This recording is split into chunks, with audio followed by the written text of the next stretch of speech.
I recently lost my dad to cancer, but God's been using this experience to show me how anyone can be used to glorify Him.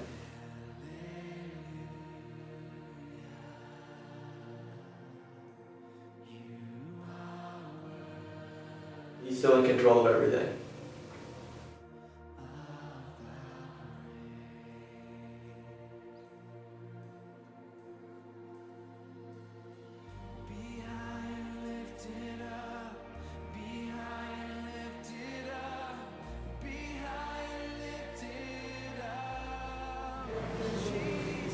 A defining time in my life was a time when Roy and I were going through some of the worst times of our marriage. And I can remember I left our home and told him that I was going to go and leave. I was going to leave with I wasn't going to come back. I was going to go ahead and just end our marriage. And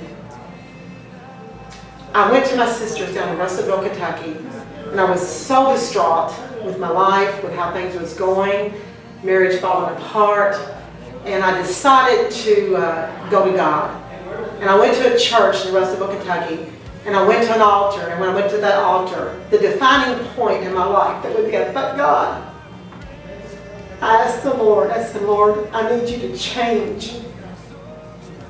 And the words that come out of my life was me. And as I look back on that day, that was a defining time in my life to a change that happened in me, because I didn't realize how much bitterness that I had taken and had toward my husband. And I spent a whole night on an altar praying for God to do something in my life, to put love back in my heart for my husband, to restore my marriage.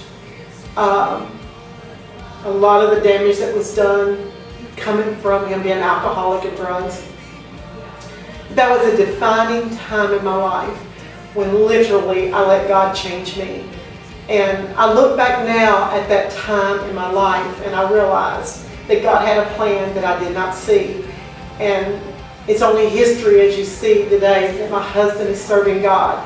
If I had not have turned that around in my life at that time, we probably wouldn't be serving God together today and what God had done in our life. So sometimes the change has to come in us before God can reach out and change those around us.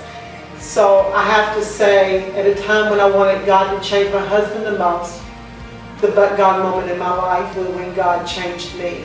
And it literally turned my life around. And it was an Abraham experience when I laid myself on an altar and let God have His way in my life.